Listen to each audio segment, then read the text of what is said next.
Institute of design Ahmedabad, അവരുടെ എല്ലാം സപ്പോർട്ടോടു കൂടി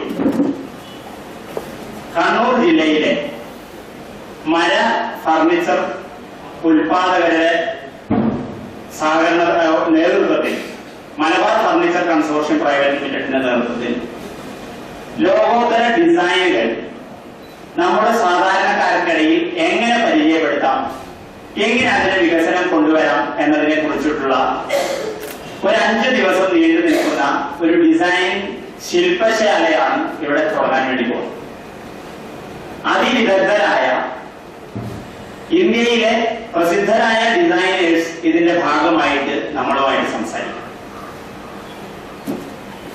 IIT-യിലും നാഷണൽ ഇൻസ്റ്റിറ്റ്യൂട്ട് ഓഫ് ഡിസൈൻ അഹമ്മദാബാദിലും എല്ലാം പഠിച്ച് വളരെ എക്സ്പീരിയൻസ്ഡ് ആയിട്ടുള്ള ഒരു വളരെ യങ് എനർജറ്റിക് വളരെ ചലഞ്ചിങ് ആയിട്ടുള്ള മിസ്റ്റർ മനു എന്താണ് ഈ പരിപാടി എന്നതിനെ കുറിച്ച് നമുക്കൊരു പരിചയപ്പെടുത്തൽ നടത്തും.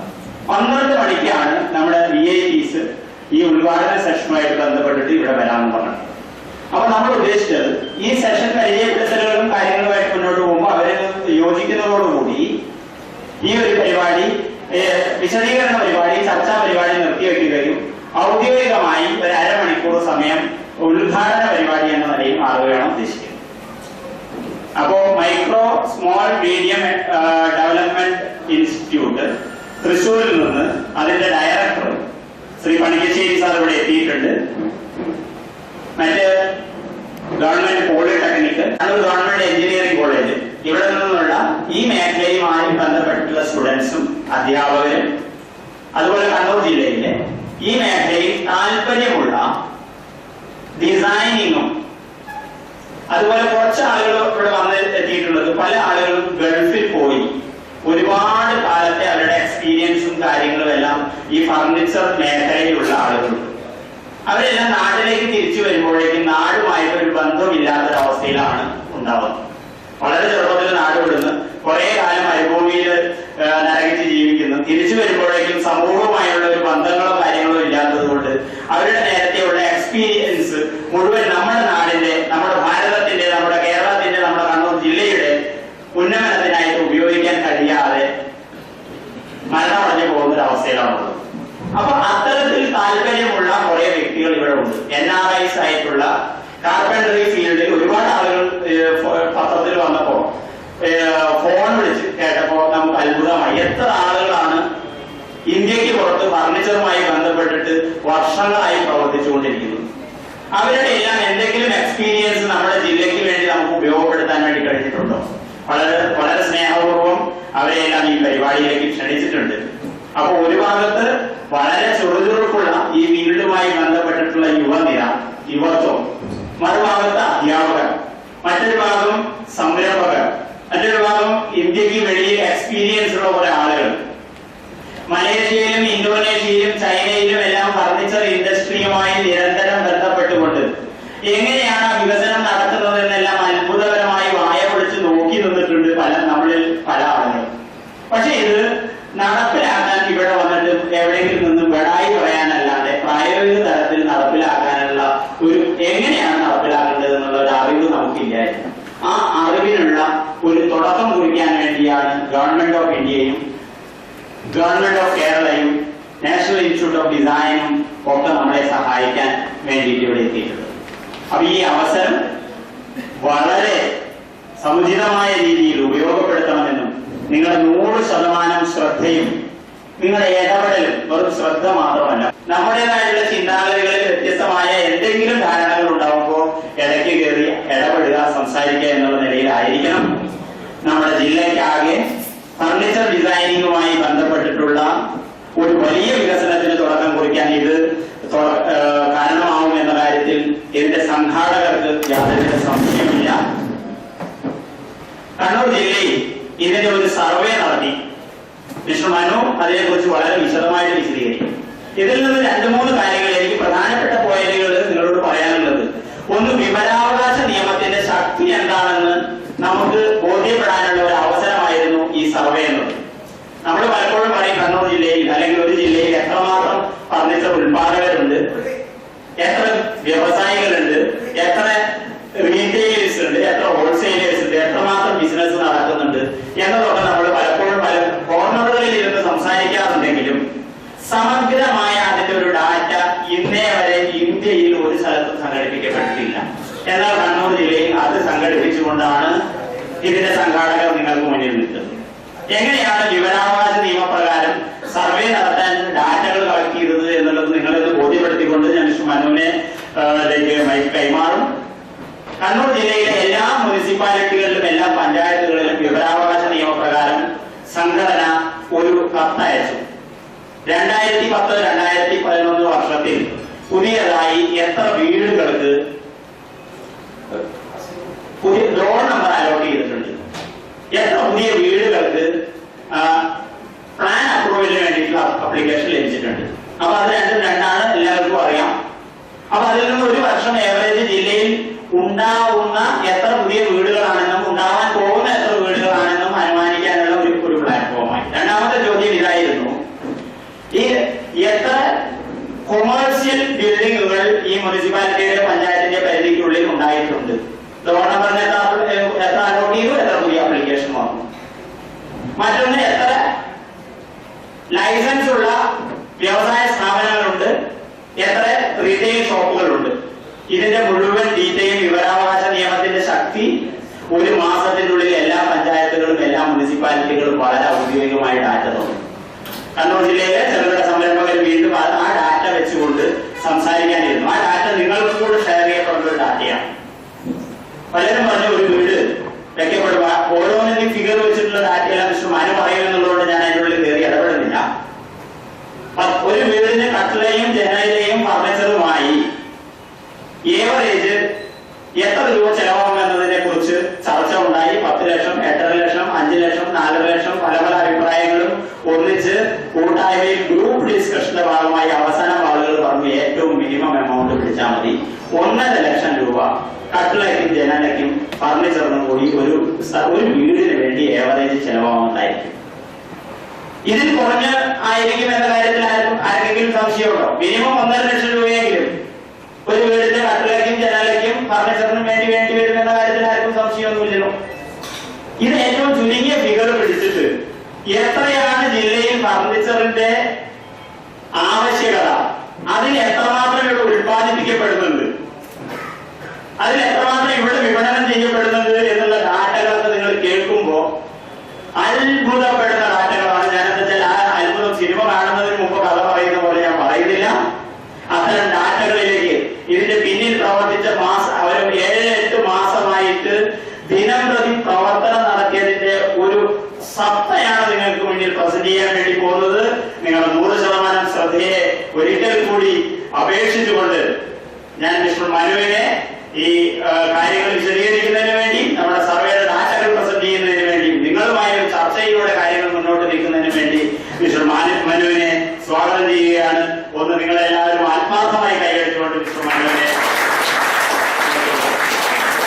ഒന്ന് ആവേശകരമായി കൈയടിക്കാൻ പറയുമ്പോൾ നമ്മൾ സാധാരണ ഞാനെപ്പോഴും ഈ കയ്യടിയുടെ കാര്യം പറയുമ്പോൾ എന്ത് ചെയ്യാൻ പറയുമ്പോഴും നമ്മൾ മലയാളികൾ അത് ചെയ്താൽ എനിക്കെന്ത് കിട്ടും എന്ന് ചോദിക്കുന്നവരാണ് അല്ലെ. ഇപ്പൊ ഈ ഡിസൈൻ വർക്ക്ഷോപ്പിൽ വന്നാൽ എനിക്കെന്ത് കിട്ടും, അല്ലെങ്കിൽ ഒരു സംരംഭം തുടങ്ങിയാൽ എനിക്ക് ഈ പഠിക്കുന്ന കുട്ടികളൊക്കെ ആദ്യം തന്നെ ഏറ്റവും വലിയ കമ്പനിയിൽ എങ്ങനെ ജോലിക്ക് കയറുന്നത്, ശമ്പളം എത്ര കിട്ടും എന്നതിനെ കുറിച്ചാണ്. എത്ര ശമ്പളമുള്ള ജോലിക്ക് ആദ്യമായിട്ട് കയറുക, എനിക്കെന്ത് കിട്ടുമെന്നാണ്. ഇതിൽ മനഃശാസ്ത്രജ്ഞന്മാർ മുഴുവൻ പറയുന്നത് കയ്യിൽ ഉറക്കെ അടിക്കുമ്പോ ഈ ഉള്ള കയ്യിൽ അടിക്കുന്ന സമയത്ത് പലർക്കും അറിയാം, ഉറക്കടിക്കുന്ന സമയത്ത് തലയിൽ ഒരു കിരികിരി പോലെ ഇല്ലേ, അങ്ങനെ ആർക്കെങ്കിലും അനുഭവപ്പെടാറുണ്ടോ? തലയിൽ ഉറക്കടിച്ചു കഴിഞ്ഞാൽ അനുഭവപ്പെടും. ഇനി നിങ്ങളൊന്ന് ശ്രദ്ധിച്ചു നോക്കിയാൽ മതി.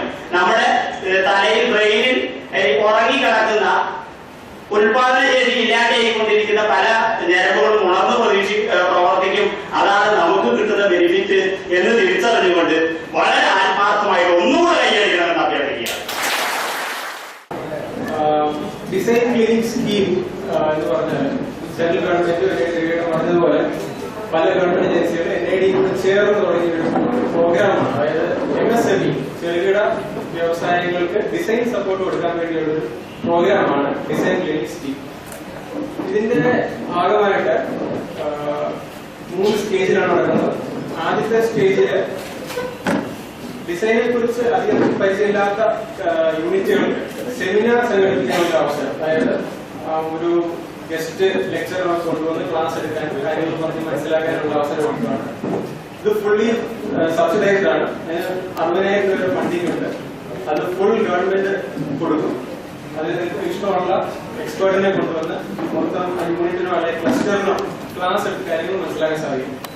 രണ്ടാമത്തെ ഫേസ് എന്ന് പറഞ്ഞാൽ ഒരു ഡിസൈൻ അവയർനെസ് പ്രോഗ്രാം. അതിപ്പോ നമ്മൾ ചെയ്യുന്ന പ്രോഗ്രാമാണ് ഡിസൈൻ അവയർനെസ് പ്രോഗ്രാമാണ്. അതായത് ഇത് നമ്മൾ 2 ഫേസ് ആയിട്ട് ചെയ്യുന്നത്. ഒന്ന് നീഡ് അസസ്മെന്റ് സർവേ, ഒരു യൂണിറ്റിന്റെ അല്ലെങ്കിൽ ഒരു ക്ലസ്റ്ററിന്റെ ആവശ്യങ്ങൾ എന്താണെന്ന് ആദ്യം മനസ്സിലാക്കുന്നു. ഈ സർവേ നടത്തിയും ഇന്റർവ്യൂ ചെയ്തും ഒന്ന് കണ്ട് നേരിട്ട് കണ്ടു എന്തൊക്കെ പ്രശ്നങ്ങളാണ് ഉള്ളത്, എന്തൊക്കെ ചെയ്യാൻ സാധിക്കും, ഡിസൈനറുടെ സ്കോപ്പ് എവിടെയാണ്, ഇവിടെ എന്തൊക്കെ ഡിസൈൻ കൊണ്ടുവന്നാൽ എന്തൊക്കെ മാറ്റങ്ങൾ വരുത്താൻ സാധിക്കും എന്ന് മനസ്സിലാക്കുന്നതാണ് നീഡ് അസസ്മെന്റ് സർവേ. ഇനി അതിൽ രണ്ടാമത്തെ പാഠം ഇന്ന് സ്റ്റാർട്ട് ചെയ്യുന്നത് വർക്ക്ഷോപ്പ്. ഇതില് ഈ ഓരോ ക്ലസ്റ്ററിലും പെട്ട താല്പര്യമുള്ള ആളുകൾക്ക് വന്ന് ഈ വർക്ക്ഷോപ്പ് പാർട്ടിസിപ്പേറ്റ് ചെയ്യാം. അപ്പോ ഡിസൈൻ ഗസ്റ്റ് ലെക്ചറേഴ്സ് ഡിസൈനേഴ്സും ചേർന്ന് ഈ പാർട്ടിസിപ്പൻസിന് ഡിസൈൻ പ്രോസസ് എന്താണ്, എങ്ങനെയാണ് ഡിസൈൻ ചെയ്യുന്നത് എന്ന് പഠിപ്പിക്കുകയാണ് ചെയ്യുന്നത്. അപ്പോ പൊതുവെ കേരളത്തിൽ ഡിസൈൻ എന്താണെന്ന് വെച്ചാൽ പലർക്കും പല ഐഡിയ ആണുള്ളത്. അപ്പോ ഈ ഡിസൈൻ പ്രോസസ് എന്താണ്, ഒരു പ്രോജക്റ്റിന്റെ ആവശ്യമുള്ളത് കാണുന്നത് ഒരു പർട്ടിക്കുലർ ഏതെങ്കിലും ഒരു യൂണിറ്റ് അവർക്ക് പ്രത്യേക പ്രോഡക്റ്റ് ഉണ്ടാക്കാൻ സഹായം വേണം, ഡിസൈൻ സഹായം വേണം. ഡിസൈനറെ നിങ്ങൾക്ക് ഹയർ ചെയ്യാം. മൊത്തം ചെലവുകൾ, ഡിസൈനറുടെ ചെലവ്, മറ്റു പ്രൊഡക്റ്റിംഗ് ചെലവുകൾ, സർവേ ചെലവുകൾ, മാർക്കറ്റിംഗ് സ്റ്റഡി ചെലവുകൾ എല്ലാം കൂടി ചേർത്ത് മൊത്തം തുകയുടെ 60% ഗവൺമെന്റിൽ നിന്ന് സബ്സിഡി കിട്ടുന്നു. ബാക്കി 40% ഇതാണ് ഡിസൈൻ ലിവിംഗ് സ്കീം. ഇപ്പൊ ഞാൻ പ്രസന്റ് ചെയ്യാൻ പോകുന്നത് ഇവിടെ മലബാർ ഫർണിച്ചർ കൺസോർഷ്യത്തിന്റെ അതിനെക്കുറിച്ച് നടത്തിയ നീഡ് അസസ്മെന്റ് സർവേയുടെ കുറച്ച് റിസൾട്ട്സും അതിൽ നിന്ന് വന്ന് ഒരുപക്ഷെ എല്ലാവർക്കും തന്നെ അറിയാൻ, പക്ഷെ നമ്മളൊരു വാലിഡേറ്റ് ചെയ്യാണ് ചെയ്യുന്നത് സർവേയിൽ കൂടെ. പിന്നെ അതിന് എന്തൊക്കെയാണ് അടുത്തായി മുന്നോട്ട് ചെയ്യാൻ പറ്റുന്നത് പ്ലാൻ ഉണ്ടെന്നുള്ളൂ. സെക്കൻഡറി ഓപ്പറേഷൻ ചെയ്യുന്നത്, അതായത് പ്ലെയിനിങ് അങ്ങനത്തെ ഓപ്പറേഷൻ ചെയ്യുന്ന ആൾക്കാർ, ഇങ്ങനെ എല്ലാ യൂണിറ്റുകളും ചേർന്ന ഒരു ഫർണിച്ചർ കൺസ്ട്രക്ഷൻ. ഇത് ഞാൻ ചെയ്തപ്പോ ഇത് നിങ്ങൾക്ക് മനസ്സിലായ ഈ ഫർണിച്ചർ കൺസോർഷ്യത്തിന് വളരെ വലിയ സ്കോപ്പുള്ള ഒരു കൺസോർഷ്യം ഉണ്ട്. കാരണം ഇതിൽ എല്ലാ തരം യൂണിറ്റുകളും ഉണ്ട്. നമ്മള് ബാക്ക് ഇന്റഗ്രേഷൻ, ഫ്രണ്ട് ഇന്റഗ്രേഷൻ എന്ന് പറയുന്ന പോലെ എൻഡ് ടു എൻഡ് മാനേജ് ചെയ്യാൻ പറ്റുന്ന യൂണിറ്റുകളുണ്ട് ഇതിൽ. അതായത് റോ മെറ്റീരിയൽ പ്രൊക്യൂർമെന്റ് മുതൽ സെയിൽസ് വരെയുള്ള എല്ലാ ഫെസിലിറ്റീസും ഹാൻഡിൽ ചെയ്യാൻ പറ്റുന്ന കൺസോർഷ്യം ഉണ്ട്. പക്ഷെ ഇതുവരെ കൺസോർഷ്യം ഇപ്പോൾ കൺസോർഷ്യം എന്നുള്ള പേരിലുള്ള ആക്ടിവിറ്റീസ് മാനേജ് ചെയ്യുന്നതല്ലാതെ മൊത്തമായിട്ട് ഒരു ബ്രാൻഡ് എന്ന നിലയിൽ വന്നിട്ടില്ല. അങ്ങനെ വരികയാണെങ്കിൽ നിങ്ങൾക്ക് അന്യോന്യം സപ്പോർട്ട് ചെയ്തുകൊണ്ട് ഒരൊറ്റ ബ്രാൻഡിന്റെ, ഇപ്പൊ നമ്മള് ഒത്തിരി ഫർണിച്ചർ ബ്രാൻഡുണ്ട്, ഡാമറോ ഉണ്ട്, അറ്റോം ഉണ്ട്, അങ്ങനെ ഒത്തിരി ബ്രാൻഡുകളുണ്ട്. അങ്ങനെ ബ്രാൻഡ് ക്രിയേറ്റ് ചെയ്താൽ ഈ കോംപ്ലിമെന്റിംഗ് ആയിട്ടുള്ള ഗുണങ്ങൾ, അതായത് ഒരാൾക്ക് റോ മെറ്റീരിയൽ ഉണ്ട്, വേറൊരാൾക്ക് സെയിൽസ് ഉണ്ട്, ഇങ്ങനെ കാര്യങ്ങൾ ചേർത്തുകൊണ്ട് ഒരു നല്ല സ്ട്രോങ് ആയിട്ട്, അത് ഡൊമസ്റ്റിക് പ്രസൻസ് ആണ്. നിങ്ങൾക്കറിയാം ഈ നാട്ടിൽ എന്താണ് നടക്കുന്നത്, ഇവിടെയുള്ള ആൾക്കാർക്ക് എന്താണ് നടക്കുന്നത്, നേരിട്ട് അറിയാം ആൾക്കാർ. അങ്ങനെ വരുമ്പോൾ മറ്റ് ഏത് ഇന്റർനാഷണൽ ബ്രാൻഡിനും ഇല്ലാത്തൊരു റീച്ച് അറ്റ്ലീസ്റ്റ് ലോക്കലി ഈ MS മലബാർ ഫർണിച്ചർ കൺസോർഷ്യത്തിന് സ്കോപ്പ് ഉണ്ട്. അപ്പൊ നമ്മള് ആദ്യത്തെ സ്റ്റഡി ആയിരുന്നു പ്രോഡക്റ്റ് ക്ലാസിഫിക്കേഷൻ. എന്തൊക്കെ പ്രോഡക്ട്സ് ആണ് മാനുഫാക്ചർ ചെയ്യുന്ന പുതിയ യൂണിറ്റുകൾ ഏതൊക്കെ സെഗ്മെന്റിലാണ്. കാരണം നമ്മൾ ഇതിൽ നിന്ന് കിട്ടുന്ന വിവരം ഉപയോഗിച്ച് അതെടുത്തിട്ടാണ് നമ്മൾ ഈ വർക്ക്ഷോപ്പിലേക്ക് ആക്കുന്നത്. ഏതിനാണ് അത് നമുക്ക് ഫോക്കസ് ചെയ്താൽ മതിയല്ലോ. ഇതിലിപ്പോ ബ്ലൂ കളർ കണ്ട ഏറ്റവും കൂടുതലുള്ള ഡൊമസ്റ്റിക് ഫർണിച്ചർ, അതായത് വീട്ടാവശ്യത്തിനുള്ള ഫർണിച്ചർ ഉപകരണമാണ്. റെഡ് കളറിൽ കാണുന്ന മറ്റ് ബിൽഡിംഗ് ആൻഡ് കൺസ്ട്രക്ഷൻ, അതായത് കട്ടള, ജനൽ അല്ലെ അങ്ങനത്തെ ബിൽഡിംഗ് ആൻഡ് കൺസ്ട്രക്ഷൻ ഫീൽഡിൽ പോകുന്ന ഉപകരണമാണ്. പിന്നെ കുറച്ച് റോ മെറ്റീരിയൽസിൽ ചെയ്യുന്ന ആൾക്കാരുണ്ട്, കുറച്ച് മെറ്റീരിയൽസും ഉണ്ട്. ഇതിൽ നിന്ന് കിട്ടുന്നത് നമ്മുടെ ഈ കൺസോർഷ്യത്തിന്റെ പ്രൈമറി ഫോക്കസ് എന്ന് പറയുന്നത് ഡൊമസ്റ്റിക് ഫർണിച്ചറിലായിരിക്കണം എന്നാണ് ഇതിൽ നമ്മൾ മനസ്സിലാക്കുന്നത്. അടുത്ത റിസർച്ച് ആൻഡ് ഡെവലപ്മെന്റ്, ഇതില് നമ്മൾ സ്റ്റഡി ചെയ്തത് എന്തൊക്കെ ഫീൽഡിലാണ്, അതായത് ഇപ്പൊ മാനുഫാക്ചർ ചെയ്യുന്ന പ്രോഡക്ട്സിൽ എന്തൊക്കെ ഫീൽഡിലാണ് പുതിയ ടെക്നിക്കുകളോ അല്ലെങ്കിൽ പുതിയ റിസർച്ച് ആവശ്യമുള്ളത്.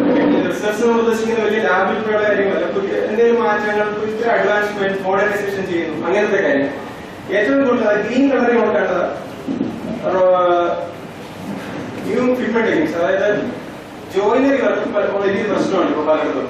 അതായത് അതിന് മെഷീൻ വേണം, ഇതിന് ആൾ വേണം. പലപ്പോഴും പല യൂണിറ്റുകളും കണ്ട കാര്യം ഓരോ മെഷീനുകളിൽ ഓരോ ആളുടെ സ്പെഷ്യലൈസ് ചെയ്യുകയാണ്. ഇന്ന് ഒരാൾക്ക് അസുഖം വന്നില്ലെങ്കിൽ ആ ഫംഗ്ഷൻ ഇവിടെ നിന്നു, പിന്നെ അത് പ്രൊഡക്ഷൻ മുഴുവനായിട്ട് ബാധിക്കുകയാണ്. സെക്കൻഡറി ആയിട്ട് ഏറ്റവും കൂടുതൽ മെയിൻ കാര്യങ്ങൾ വളരെ പറഞ്ഞു. വൈദ്യുതി കാണുന്ന ഏറ്റവും കൂടുതൽ കിട്ടിയ ഇൻഫർമേഷൻ എന്ന് പറഞ്ഞാൽ പുതിയ ടൂൾസ് അല്ലെ മെഷീനറി ഇതിന്റെ ഒരു ആവശ്യമുണ്ട്. പലപ്പോഴും യൂണിറ്റുകൾ ഇവിടെ എല്ലാവരും പൊതുവായിട്ട് പറഞ്ഞ കാര്യം ഡിമാൻഡിൽ ഒരു കുറവില്ല. എത്ര റേറ്റ് കൂടിയാലും കുഴപ്പമില്ല, ഡിമാൻഡിൽ ഒരു കുറവില്ല. പലർക്കും പറ്റുന്ന അത്രയും മാനുഫാക്ചർ ചെയ്യാനുള്ള കഴിവില്ല എന്നുള്ളതാണ്. അപ്പോ മാസ് പ്രൊഡക്ഷൻ അല്ലെങ്കിൽ കൂടുതൽ അഡ്വാൻസ്ഡ് ആയിട്ടുള്ള ട്രീറ്റ്മെന്റ് ചെയ്യാൻ പറ്റും മെഷീൻ ഇതൊക്കെ വേണം. പക്ഷെ ഇതിന് ഒരു ചെറിയ യൂണിറ്റ് എനിക്ക് ഹാൻഡിൽ ചെയ്യാൻ പറ്റുന്നത്. ഇപ്പോൾ മലബാർ ഫർണിച്ചർ കൺസ്ട്രക്ഷൻ ഒരു കോമൺ ഫെസിലിറ്റി സെന്ററിന്റെ പ്ലാൻ ചെയ്യുകയാണ്. അങ്ങനെ വരുമ്പോൾ വില കൂടിയ ഫർണിച്ചർ സിസ്റ്റങ്ങൾ അല്ലെങ്കിൽ മെഷീനുകളൊക്കെ വാങ്ങിച്ച് എല്ലാവർക്കും പൊതുവായിട്ട് ഉപയോഗിക്കാം. പക്ഷെ ഇപ്പോഴത്തെ ഈ പ്രശ്നം ഇതാണ്, ഇപ്പൊ ഒരു വളരെ ഉപയോഗമുള്ളൊരു ഉപകരണമായിരിക്കാം, പക്ഷെ ഇത് വാങ്ങാനുള്ള ശേഷി പല യൂണിറ്റുകൾക്കും ഇല്ല. വിഷ്വൽ ഐഡന്റിറ്റി ഇത് വളരെ പ്രധാനപ്പെട്ട ഇതാണ്. കാര്യം നമ്മളൊരു ലോക്കൽ മാർക്കറ്റിംഗ് അല്ലാതെ ഒരു സ്റ്റേറ്റ് ലെവലോ അല്ലെങ്കിൽ ഔട്ട് ഓഫ് നാഷണൽ ലെവലിലോ മാർക്കറ്റിംഗിലേക്ക് നമ്മൾ പോകുന്നുണ്ടെങ്കിൽ ഇത് വളരെ പ്രധാനപ്പെട്ടതാണ്.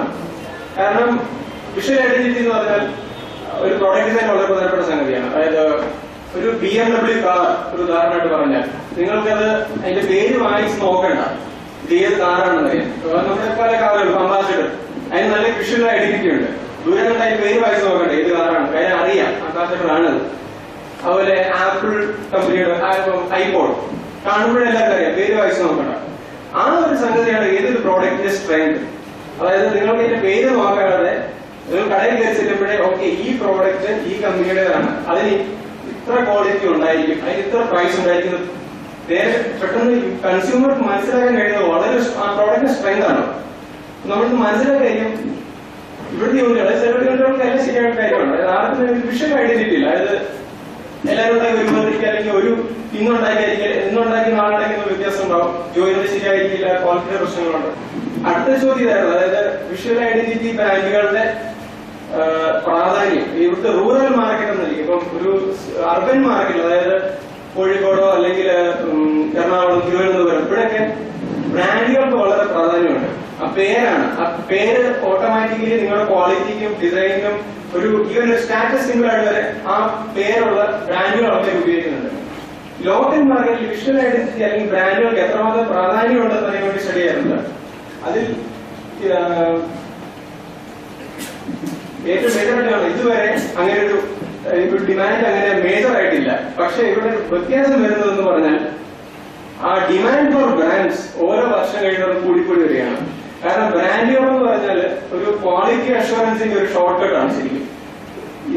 പ്രത്യേക ഒരു ടാറ്റ ഇന്ത്യ എന്ന് പറയുന്നതും BMW എന്ന് പറയുന്നതും തമ്മിൽ നമുക്ക് ആ പേര് കേൾക്കുമ്പോഴറിയാം ക്വാളിറ്റി എന്തെങ്കിലും വലുതായിരിക്കും. അപ്പോ ഓരോ വർഷം കഴിയുന്നത് ബ്രാൻഡിന്റെ ആവശ്യങ്ങൾ കൂടിക്കൂടി വരികയാണ്. അത് ടൂൾസ് ആൻഡ് മെഷീൻ ഇപ്പോഴത്തെ കറന്റ് സെറ്റപ്പിന്റെ ഒരു സ്റ്റഡി ആയിരുന്നത്. ഇതിൽ നിന്ന് മനസ്സിലായത് കൂടുതലും കാണുന്ന മീഡിയം ലെവലിലുള്ള ടൂൾസ്, ഹൈ എൻഡ് ആർക്കും ഇല്ല എന്നുള്ളതാണ്. പലർക്കും കുറച്ചൊക്കെ ഒരു മെഷീനറി ഉണ്ട്, പക്ഷെ ഹൈ എൻഡ് വളരെ സ്പെഷ്യലൈസ്ഡ് ആയിട്ടുള്ള അല്ലെങ്കിൽ മാസ് പ്രൊഡക്ഷൻ ഉപയോഗിക്കാൻ പറ്റുന്ന രീതിയിലുള്ള മെഷീനറി ഇല്ല. കോമ്പറ്റീഷൻ സ്റ്റഡി ആരാണ് ഇങ്ങനത്തെ യൂണിറ്റുകളുടെ ഏറ്റവും കോമ്പറ്റീഷൻ ബ്രാൻഡുകളാണോ അതോ അങ്ങനെ? പക്ഷെ ലോക്കൽ ഇവിടുത്തെ ഒരു കണ്ണൂർ ജില്ലയിലെ ഇവിടുത്തെ ഒരു മാർക്കറ്റ് വെച്ച് നോക്കുമ്പോൾ ചെറുകിട യൂണിറ്റുകളുടെ വലിയ കോമ്പറ്റീഷൻ ചെറുകിട യൂണിറ്റുകൾ തന്നെയാണ്, മറ്റു ചെറുകിട യൂണിറ്റുകൾ. അപ്പോ ഇതിൽ നമുക്ക് മനസ്സിലാക്കേണ്ട കാര്യം എന്തെങ്കിലും ഒരു തരം ഡിഫറൻസിയേഷൻ ഈ ഒരു യൂണിറ്റ് ഉണ്ടാക്കാൻ പറ്റിയാൽ അത് വളരെ ഗുണമുണ്ടാക്കും. ഇപ്പൊ ഒരു ജനറൽ മാർക്കറ്റാണ്, ആർക്കും പ്രത്യേകിച്ച് പറയാനായിട്ടൊന്നുമില്ല, അതുകൊണ്ട് എല്ലാവർക്കും ഒരേപോലുള്ള മാർക്കറ്റ്. അതുപോലെ മാർക്കറ്റിംഗ് സ്ട്രാറ്റജി അല്ലെങ്കിൽ എന്താണ് ഇവിടുത്തെ ഒരു പ്രോഡക്റ്റ് വിറ്റ് പോകാനുള്ള മേജർ കാരണം അല്ലെങ്കിൽ എന്താണ് അതിന്റെ ഡീറ്റെയിൽ? ഇത് മറ്റേ ബ്ലൂ കളറിൽ കാണുന്നത് കൂടുതലും ഡയറക്ട് സെയിൽസ്, അതായത് നമുക്ക് നേരിട്ട് അറിയാവുന്ന ആൾക്കാർ ഇങ്ങനെ വന്നു പറഞ്ഞു എനിക്ക് കട്ടുണ്ടാക്കണം അല്ലെങ്കിൽ അങ്ങനെ എന്തെങ്കിലും പ്രോഡക്റ്റ് വേണം എന്ന് പറഞ്ഞുണ്ടാക്കുന്നത് അല്ലെങ്കിൽ നമുക്ക് നേരിട്ട് അറിയാവുന്ന വിറ്റത്. റെഡ് കളറിൽ കാണുന്നത് പ്രൈസ്. മറ്റ് വലിയ കമ്പനികളിൽ ബ്രാൻഡ് കമ്പനികളെക്കാളും കോസ്റ്റ് കുറവാണെന്നുള്ള കാണുന്നത്. ഈ രണ്ട് സംഗതികളാണ് ഇതിന്റെ ഏറ്റവും സാധനങ്ങൾ വിറ്റുപോകുന്ന ഏറ്റവും മേജർ കാര്യം. ഇത് നമ്മൾ ശ്രദ്ധിക്കേണ്ട കാര്യം ഡയറക്ട് സെയിൽസ് എന്ന് പറയുന്നത് ഒരു ചെറിയൊരു സംഗതിയാണ്. അതായത് ഒരു ലോക്കൽ കണ്ടക്സ്റ്റില് ഡയറക്ട് സെയിൽസ് ഓക്കെ കുഴപ്പമില്ല. പക്ഷെ നമ്മൾ നാളെ നിങ്ങൾ ഇത് മറ്റൊരു ജില്ലയിലേക്കോ അല്ലെ മറ്റൊരു സ്റ്റേറ്റിലേക്ക് നമ്മൾ എക്സ്പാൻഡ് ചെയ്യാൻ ഉദ്ദേശിച്ചാൽ അത് നടക്കില്ല. അവിടെ നിങ്ങളാർക്കും അറിയില്ല, ആ ബ്രാൻഡിന് അവിടെ വിലയുള്ളൂ. അല്ലാതെ നമ്മളിപ്പോ ടാറ്റ അല്ലെങ്കിൽ എന്ന് പറയുന്ന ഒരു പേരില്ലാതെ നിങ്ങൾക്ക് അറിയില്ല. ടാറ്റ നമുക്ക് അറിയാമായിരുന്നു, പക്ഷെ ഇപ്പൊ ദമ്രോ ഞാൻ പറഞ്ഞു, ഇപ്പൊ ദമ്രോ കമ്പനിയുടെ മുതലാളിയാണെന്ന് നമുക്കറിയില്ല. പക്ഷെ ദമ്രോ ബ്രാൻഡ് നല്ല നമുക്ക് തോന്നുന്നു സാധനം വാങ്ങിക്കുന്നു. അതുപോലെ തന്നെ ഈ കോസ്റ്റും എന്നൊരു മാസ് പ്രൊഡ്യൂസിങ് ഒരു ഫെസിലിറ്റി വരുന്നോ അവിടെ ഈ കോസ്റ്റ് അഡ്വാൻറ്റേജ് കമ്പനികൾക്ക് ഇല്ലാതായി വരും. ഇപ്പോഴത്തെ എല്ലാവരും തന്നെ പറഞ്ഞ മറ്റു കാര്യം മാൻ പവർ അവൈലബിലിറ്റി, പണി ചെയ്യാൻ അറിയാവുന്നവരില്ല, അറിയാവുന്നത് വളരെ അധികം റേറ്റ് ആണ്. അങ്ങനെ വരുമ്പോൾ ഈ കോസ്റ്റ് അഡ്വാൻറ്റേജ് നഷ്ടപ്പെടും. വലിയ കമ്പനികൾ മാസ് പ്രൊഡ്യൂസിംഗ് മെഷീനറിയുള്ള കമ്പനികളായിട്ട് വരുമ്പോൾ അത് പ്രശ്നമാവും. അപ്പോ മൊത്തം ഡൊമസ്റ്റിക് ഫർണിച്ചർ പ്രോഡക്റ്റിന്റെ 1.5% ഫർണിച്ചർ ഈ മലബാർ ഫർണിച്ചർ കൺസെപ്റ്റുകൾ. അതുപോലെ മൊത്തം പ്രൊഡക്ഷൻ ഔട്ട്, അതായത് മൊത്തം എല്ലാത്തരം ഫർണിച്ചറുകളും എല്ലാത്തരം ഗുഡ് പ്രോഡക്ട്സും കണ്ണൂർ ഡിസ്ട്രിക്ട് മൊത്തം നോക്കുകയാണെങ്കിൽ 4% മാത്രം. ഇത് നമുക്ക് വളരെ കുറവാണെന്ന് പറഞ്ഞ് കേട്ടാം. പക്ഷെ ഇത് നമുക്ക് കൂടുതൽ കാണാം. ഇത്രയും വലിയൊരു മാർക്കറ്റ് ഉണ്ട്, അതിൽ വലിയൊരു ശതമാനം ഒരു ഡിഫറൻഷിയേറ്റർ ഇല്ലാത്തൊരു മാർക്കറ്റ് ഉണ്ട്. അതായത് അവർക്ക് ആ മാർക്കറ്റ് ഹോൾഡ് ചെയ്യാൻ പ്രത്യേകമായിട്ടൊരു ഫാക്ടർ ഇല്ല, ഒരു ഗുണമൊന്നുമില്ല. നിങ്ങൾക്ക് എന്തെങ്കിലും നന്നായിട്ട് ചെയ്താൽ ആ മാർക്കറ്റ് കൂടുതൽ കോൺകർ ചെയ്യും. ഇതാണ് ഒരു സമ്മറി. 60% ഫേംസും മൈക്രോ സ്മോൾ യൂണിറ്റുകളാണ്. 54% ഫേംസാണ് ഫിനിഷ്ഡ് ഗുഡ്സ് ഉണ്ടാക്കുന്നത് ഈ ഡൊമസ്റ്റിക് യൂസിനുള്ള. മേജറായിട്ട് 80% എക്സ്റ്റൻഡ് വാല്യൂ ചെയ്യുന്നുണ്ട്. എക്സ്റ്റൻഡ് വാല്യൂ ചെയ്യുന്നത് നിങ്ങൾ പ്രോഡക്റ്റ് ഉണ്ടാക്കി വിറ്റ്, അതായത് റോ മെറ്റീരിയൽ മുതൽ ഒരു ഷോപ്പ് വരെ, ഒരു ഷോറൂം വരെയുള്ള കേപ്പബിലിറ്റി. ഇത് പലപ്പോഴും വളരെ പ്രധാനപ്പെട്ട ക്രിട്ടിക്കൽ ഫാക്ടർ ആവാറുണ്ട്. നിങ്ങൾക്കറിയാവുന്ന കമ്മീഷൻ, മാർക്കറ്റിംഗ് കമ്മീഷൻ തുടങ്ങിയ കാര്യങ്ങൾ. ബേസിക്കലി നമ്മളൊരു പ്രോസസ് സ്റ്റഡി നടത്തി ഇതിൽ ഓരോ സ്റ്റേജിലുമുള്ള ഇപ്പോഴത്തെ മലബാർ ഫർണിച്ചർ കൺസോർഷ്യത്തിന്റെ അഡ്വാൻറ്റേജ് ഡിസഡ്വാൻറ്റേജസ് ആണ് ലിസ്റ്റ് ചെയ്തിരിക്കുന്നത്. മെറ്റീരിയലിന്റെ ഏറ്റവും വലിയ അഡ്വാൻറ്റേജ് ലോക്കലി അവൈലബിൾ ആണ്. ധാരാളം റോ മെറ്റീരിയൽ ഡീലേഴ്സ് ഉണ്ട്. കൾച്ചറൽ എലമെന്റ്, അതായത് നിങ്ങൾക്കറിയാം നാട്ടിലുള്ള ആൾക്കാർക്ക് എന്താണ് വേണ്ടത്, എങ്ങനത്തെ ഡിസൈൻസ് ആണ് വേണ്ടതെന്നുള്ള കാര്യങ്ങൾ മനസ്സിലാക്കാം. മൂന്നാമത്തേത് ഒരു കറന്റ് കേപ്പബിലിറ്റി, ഇപ്പോഴത്തെ ചെറിയ യൂണിറ്റുകളുടെ സൈസിന് ചേരുന്ന രീതിയിലുള്ള സിറ്റുവേഷൻ ആണ് ഇപ്പോഴത്തേനുള്ളത്. പക്ഷെ ഗ്രോത്തിനെ അത് വളരെ തടസ്സപ്പെടുത്തും. ഡിസഡ്വാൻറ്റേജ് സസ്റ്റൈനബിൾ ആണ്. അതായത് ഇപ്പോൾ തന്നെ ഈ സെമിനാർ അല്ലെ സർവേക്കിടെ തന്നെ വളരെയധികം പോയിന്റുകൾ പോകുന്നു. അതായത് തടിയുടെ അവൈലബിലിറ്റി, തടി കിട്ടുന്നില്ല, ഫോറസ്റ്റിനുള്ള പ്രശ്നങ്ങൾ, ഇമ്പോർട്ടിംഗ് പ്രശ്നങ്ങൾ. അപ്പോ നാളെ ഈ തടിയിൽ കടഞ്ഞെടുത്ത കാര്യങ്ങൾ അങ്ങനെയുള്ള ഒരു പരിപാടി അധികം സസ്റ്റൈനബിൾ ആയിരിക്കില്ല. പുതിയ പുതിയ ഡിസൈൻസ് വരുവാണ്, പുതിയ പുതിയ മെറ്റീരിയലുകൾ വരുവാണ്, ഇതൊക്കെ അഡോപ്റ്റ് ചെയ്യണം. രണ്ടാമത്തെ ഗുഡ് ഓൾട്ടർനേറ്റ്സ്. ഇങ്ങനെ അതായത് തടി അല്ലാത്ത സാധനങ്ങൾ അവൈലബിലിറ്റി ഇവിടെ ലോക്കലി പ്രശ്നമുണ്ട്. പ്രോസസ്സിൽ അഡ്വാൻസ് ട്രഡീഷണൽ ആണ്. Local design, low technology, low investment. അതായത് വളരെ ചെറിയ ടെക്നോളജിയാണ്, ചെറിയ ഇൻവെസ്റ്റ്മെന്റും മതി അതിന്. പക്ഷെ ഇതിനെ സ്കെയിലിംഗ് ഒക്കെ ബുദ്ധിമുട്ടാണ്. ഇപ്പോൾ ചെയ്യുന്ന സിസ്റ്റം ഒരാൾ ഇതിനകത്ത് 10 ആളെ എഴുതുന്ന സ്കെയിലിംഗ് അപ്പം എന്നുള്ളതല്ല ഉദ്ദേശിക്കുന്നത്. ഒരാളെ മാറ്റി പ്രൊഡക്ഷൻ കൂടെ ഉദ്ദേശിക്കുകയാണ് വേറെ മെഷീൻ അല്ലെങ്കിൽ ഒരു ഹയർ സ്കെയിലിലുള്ള ഒരു പ്രൊഡക്ഷൻ ടെക്നിക്കിനെ ഇമ്പോസ് ചെയ്യാൻ നമ്മളാണ്.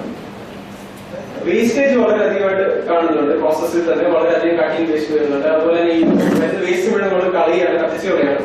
ഇതിനെ റീയൂസ് ചെയ്യാം. പല വലിയ കമ്പനികളും ഉദാഹരണത്തിന് ഫർണിച്ചർ മാനുഫാക്ചറിംഗ് യൂണിറ്റുകൾ പലരും ഈ വേസ്റ്റിനെ പൊടിച്ച് പാർട്ടികളോട് ആക്കുന്നുണ്ട്. ചിലർ അതിനെ ഫ്യൂവൽ ആക്കുന്നുണ്ട് ബ്ലോക്കുകളായിട്ട്. ചിലർ അതിൽ നിന്ന് കമ്പോസ്റ്റ് ഉണ്ടാക്കുന്നുണ്ട്. ഇങ്ങനത്തെ ഒരു ക്ലോസ്ഡ് ലൂപ്പായിട്ട് പ്ലാൻ ചെയ്ത് വേസ്റ്റിനെയും പൂർണ്ണമായിട്ട് ഉപയോഗിക്കാൻ പറ്റുന്നതാണ് നമ്മുടെ വേറെ പ്ലാൻ. റിസോഴ്സസിൽ ഇപ്പോ ഒരു അഡ്വാൻറ്റേജ് പറഞ്ഞാൽ പ്രോഡക്റ്റ് കസ്റ്റമൈസേഷൻ സംഭവിക്കുന്നുണ്ട്. അതായത് എത്ര കുറഞ്ഞ നമ്പറിൽ ഉണ്ടാക്കി കൊടുക്കാൻ സാധിക്കും. 5 പീസ് 5 പീസ് പറ്റും. Small scale okay. ഒരു ഡിസഡ്വാൻറ്റേജ് റിസോഴ്സിൽ ഇവിടെ കാണുന്നത് ടെക്നോളജി, പുതിയ ടെക്നോളജി പുതിയ ഡിസൈൻസിലായിട്ടൊന്നും വരുന്നില്ല. കാര്യം ലോക്കൽ മാർക്കറ്റ് കേറ്റർ ചെയ്യുന്നതുകൊണ്ട് തന്നെ അത് വലിയ ഇൻഹിബിറ്റർ ആണ്. പക്ഷെ ഒരു ഇന്റർ ഡിസ്ട്രിക്ട് അല്ലെങ്കിൽ മറ്റു സ്റ്റേറ്റിലേക്ക് കടക്കുമ്പോൾ അവിടുത്തെ ലോക്കൽ, അതായത് നമ്മളിപ്പോ ഇവിടുത്തെ ഡിസൈൻ അല്ല തമിഴ്നാട്ടിലോ അല്ലെങ്കിൽ കർണാടകയിലോ ഉള്ളത്, ഇതല്ല ഡൽഹിയിലോ ഉള്ളത്, അവിടുത്തെ ആൾക്കാരുടെ നീഡ്സ് വളരെ വ്യത്യസ്തമായിരിക്കും. അപ്പോ നമ്മൾ ഈ വർക്ക്ഷോപ്പിൽ നമ്മൾ അതൊക്കെയാണ് നമ്മൾ പഠിപ്പിക്കുന്നത്. അതായത് എങ്ങനെയാണ് ഒരു പ്രോസസ്സ്, ഇവിടെ പലപ്പോഴും ആൾക്കാർ ഞാൻ കണ്ടിട്ടുള്ളത് ഒന്നെങ്കിൽ നമ്മൾ ഏതെങ്കിലും മലേഷ്യൻ ചൈനീസ് റോസ്റ്റർ എടുത്തിട്ട് അതിന് കോപ്പി ചെയ്യാം. രണ്ടാമത്തേത് ഇപ്പോ ബേസിക് സമയം കിട്ടുമ്പോൾ അദ്ദേഹത്തിന്റെ ഒരു മോഡിഫിക്കേഷൻ വരുത്തി പുതിയ ഡിസൈൻ ഉണ്ടാക്കി കമ്പനി മുതലാളിക്ക് ഇഷ്ടപ്പെടാൻ ഓക്കെ ഇത് പുതിയ ഡിസൈൻ. അങ്ങനെയല്ല, നമ്മളിപ്പോ ചെയ്യുന്നത് പ്രോഡക്റ്റ് ഉണ്ടാക്കിയ ശേഷം മാർക്കറ്റ് കണ്ടെത്താൻ പോകണം, അല്ല അതിനെ പിന്നെ മാർക്കറ്റ് ശ്രമിക്കണം. അതിനെല്ലാം തിരിച്ച് മാർക്കറ്റിൽ നിന്ന് എന്താണ് വേണ്ടതെന്ന് മനസ്സിലാക്കി അതിന് സൂട്ടബിൾ ആയിട്ട് പ്രോഡക്റ്റ് ഉണ്ടാക്കുന്ന ഒരു പ്രോസസ് ആണ്. അപ്പൊ നമ്മളിപ്പോ കേരളത്തിൽ ചെയ്തവർക്ക് ഡൽഹിയിലുള്ള ആൾക്കാർക്ക് ഡൽഹിയിൽ മാർക്കറ്റ് ചെയ്യാൻ ഒരു പ്രോഡക്റ്റ് വേണമെന്ന് പറഞ്ഞാൽ ഇവിടെയുള്ള ആൾക്കാർ പറ്റില്ല, അവർക്ക് അവരുടെ ആവശ്യങ്ങളൊക്കെ അറിയില്ല. അപ്പൊ അത് മനസ്സിലാക്കാൻ കഴിവുള്ള ആൾക്കാർ, റിസോഴ്സസ്, അത് സ്റ്റഡി ചെയ്യാനുള്ള കഴിവുകൾ, ഡിസൈൻ റിസോഴ്സസ്, ഇതൊക്കെയാണ് വേണ്ടത്. സ്കിൽഡ് ലേബറിന്റെ കുറവ് വളരെ പ്രധാനപ്പെട്ടതാണ്. അതുകൊണ്ട് തന്നെ നമ്മൾ ഒരു കോമൺ ഫെസിലിറ്റി സെന്റർ പോലുള്ള സിസ്റ്റം വളരെ ഗുണകരമാണ്. മാർക്കറ്റിംഗിന്റെ ഏറ്റവും വലിയ അഡ്വാൻറ്റേജ് ചെലവില്ല, ചെറുകിട രീതിയിൽ അത് ഓക്കെയാണ്.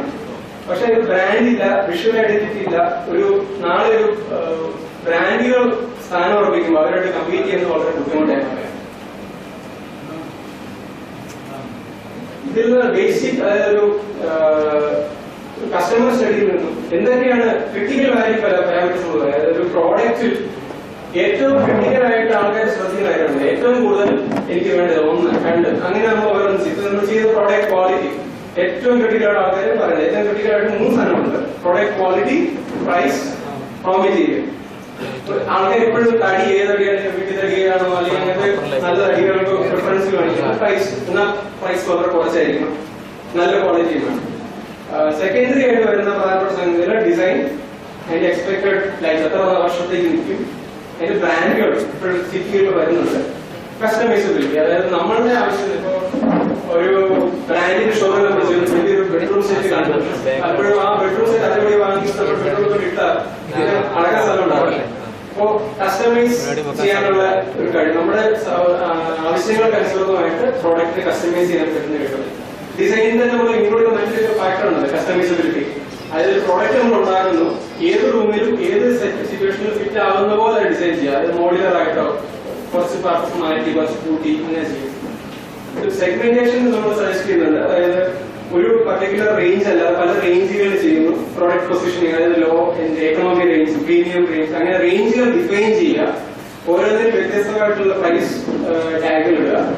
അതുവഴി ഒരേ, അതായത് ഇപ്പോ കാനിബലിസം എന്ന് പറയും. അതായത് നമ്മൾ തന്നെ വില കൂടിയ ബ്രാൻഡ് വാങ്ങിക്കാൻ പറ്റും, വില കൂടിയ പ്രോഡക്റ്റ് വാങ്ങിക്കാൻ പറ്റുന്ന ഒരാൾ നമ്മൾ തന്നെ വില കുറഞ്ഞ ഒരു ബ്രാൻഡ് വാങ്ങിച്ചുകൊണ്ട് പോകുമ്പോൾ നമുക്ക് നഷ്ടം. അതാണ് കാനിബലിസം.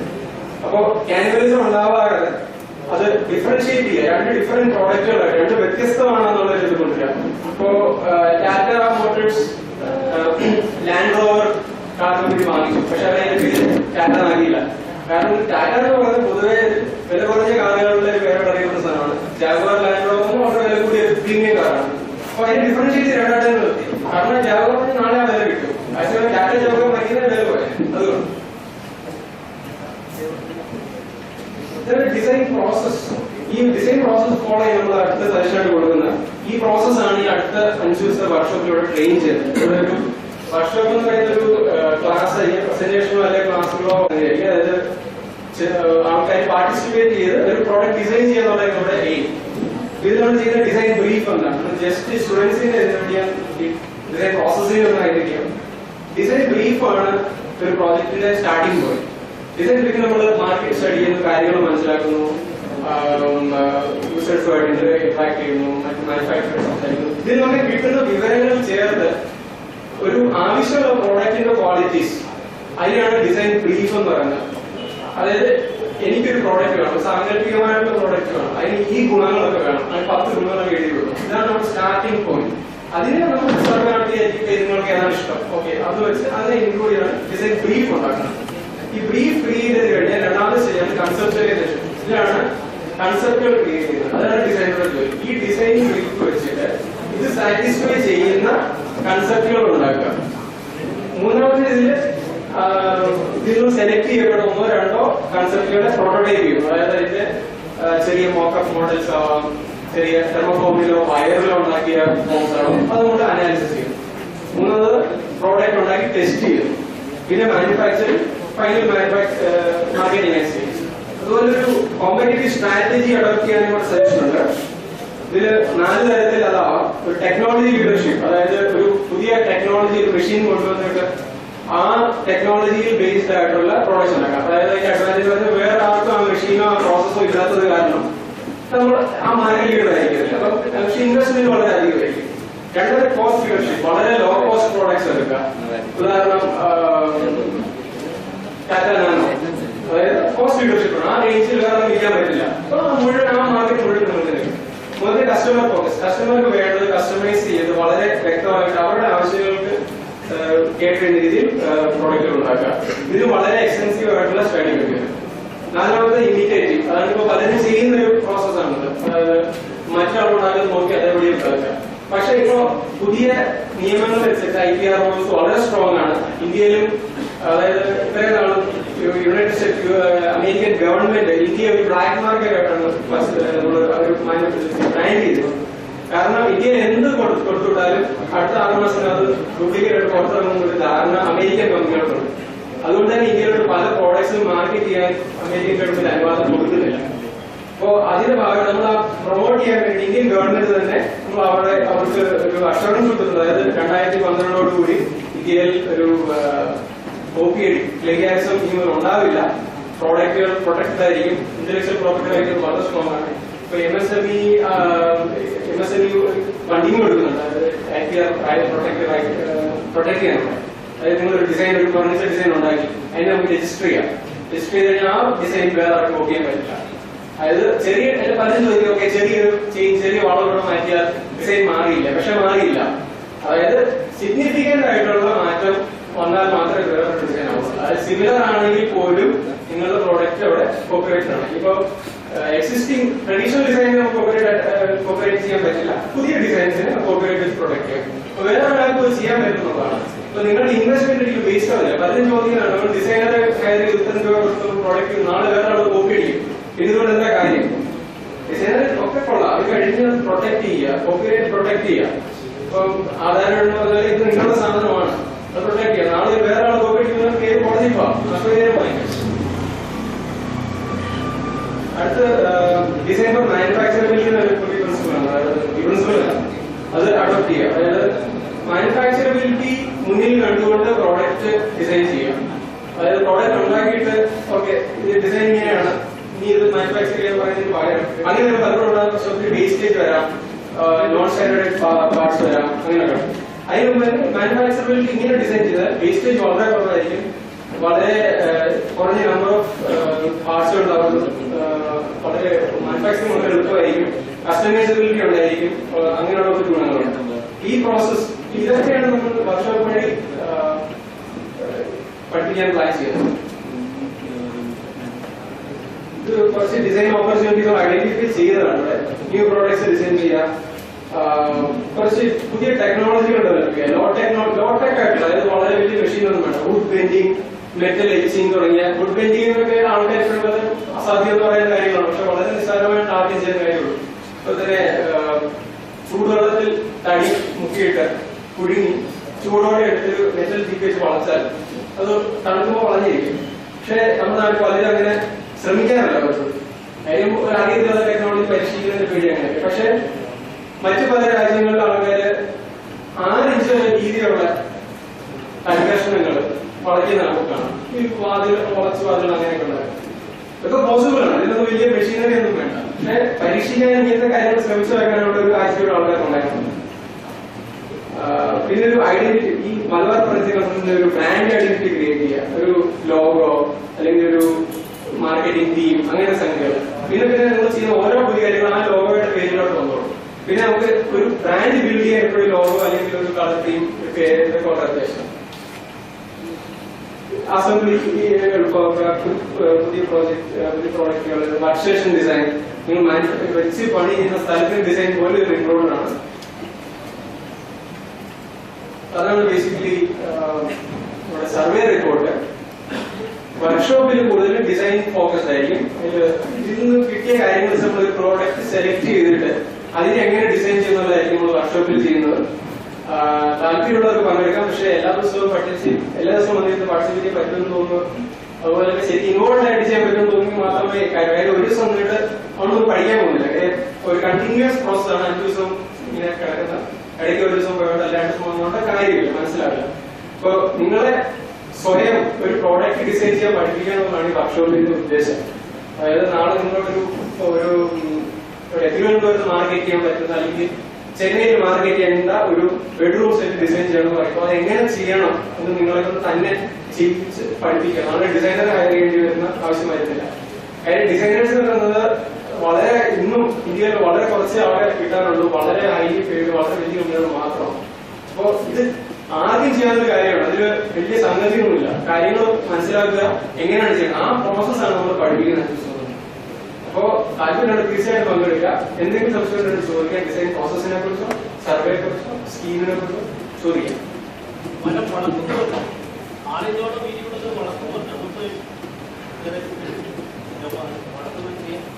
അത് വുഡ് പെയിന്റിംഗ് സിമിലർ പോലെ ഞാൻ പറയുന്നില്ല. ഇന്റർനെറ്റിൽ വുഡ് പെയിന്റിംഗ് വീഡിയോ എന്ന് കൊടുത്താൽ ഒരു വീഡിയോ കിട്ടും എങ്ങനെ ചെയ്യുന്ന ഫുൾ ആ പ്രോസസ്. അപ്പോ അത് കണ്ടു മനസ്സിലാക്കാം. പലയിടത്തും കംപ്രഷൻ വുഡ് വാങ്ങിക്കാൻ തന്നെ കിട്ടുന്നുണ്ട്. അതായത് അവർ ഈ പച്ച തടിയെടുത്ത് വെള്ളത്തിലിട്ട് പുഴുങ്ങി അതിനെ ഒരു 20% കംപ്രസ് ചെയ്യും, മെഷീൻ വെച്ച് കംപ്രസ് ചെയ്യും. ആ തടി അത് ട്രൈ ചെയ്യണം വാങ്ങിക്കും.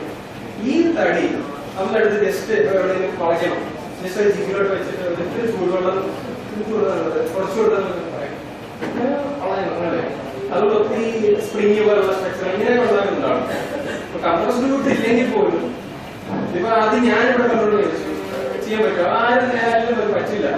ഞാൻ തന്നെ വീട്ടിൽ ചിലപ്പോൾ പരീക്ഷണം നടത്തിയതിന്റെ ധൈര്യത്തിലാണ് ഞാൻ പറയുന്നത്. അപ്പൊ ശരിക്കുള്ള സിസ്റ്റമായിട്ട് ആൾക്കാർ ചെയ്യുന്നവരുണ്ട്. ഇന്ത്യയിൽ കുറവാണ്, പക്ഷെ പുറത്തൊക്കെ ഇതൊരു സ്റ്റാൻഡേർഡ് പ്രോസസ്സാണ്. മെഷീനുകളുണ്ട്. വർണ്ണം പോലുണ്ട്, ജീവിച്ച വർണ്ണം പോലുണ്ട്. ലോ ആയിട്ടില്ല. ആ ഇതിലൊക്കെ മെഷീനുകളുണ്ട്. അങ്ങനെ ജോയുള്ള ക്ലാമ്പ് ചെയ്ത് ഏത് ഫോമിൽ വളച്ചെടുക്കും. അതെ അതെ, ആടുകൂടുകളും ലഭ്യം പറ്റും.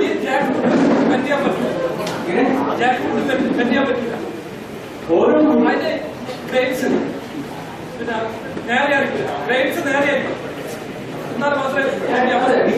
ഡീറ്റെയിലോട്ട് പോവാണെങ്കിൽ ഞാൻ ഒരു വാക്കിൽ തീരുന്ന സംഗതിയല്ല ഉൾപ്പെടുത്തി. അതിന് ഒരു പ്രോസസ് ആണെങ്കിൽ പറഞ്ഞു മാത്രമേ. കേരളത്തിൽ അത് ചെയ്യാൻ ഞാൻ കാണുന്നില്ല. അത് ചെയ്യാൻ പറ്റൂ.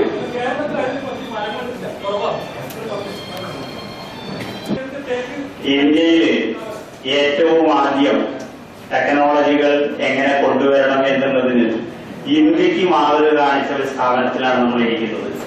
അതിന്റെ മാനേജിംഗ് ഡയറക്ടറായിട്ടുള്ള കെ മുഹമ്മദ് സാറ് വളരെ വിനയാന്വിതനായി ഏറ്റവും പുറകുവെഞ്ചിൽ വന്നിട്ടിരിക്കുന്നുണ്ട്. ഒന്ന് മുഹമ്മദ് സാറ് ഒന്ന് ബുദ്ധിമുട്ടാവില്ലെങ്കിൽ എനിക്ക് നിന്നാൽ വലിയ ഉപകാരം എല്ലാവരും.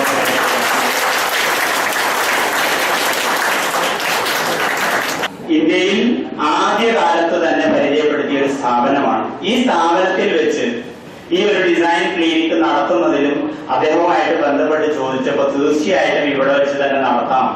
ഞങ്ങളുടെ എല്ലാവിധ അറിവുകളും ഇൻഫ്രാസ്ട്രക്ചറുകളും ആളുകളെയും മുഴുവൻ ഇത്തരം കാര്യങ്ങൾക്ക് വേണ്ടിയിട്ട് നിങ്ങൾക്ക് ഉപയോഗപ്പെടുത്താൻ ഞങ്ങൾ സന്നദ്ധമാണ് എന്ന രീതിയിൽ വളരെ തുറന്ന മനസ്സോടുകൂടിയിട്ട് അദ്ദേഹം ഒരു പ്ലാറ്റ്ഫോം നമുക്ക് തന്നതുകൊണ്ടാണ് 1 രൂപ ചെലവില്ലാതെയാണ് സൗജന്യമായിട്ടാണ് നമ്മളിങ്ങനെ ഇവിടെ വന്നിരിക്കുന്നത്.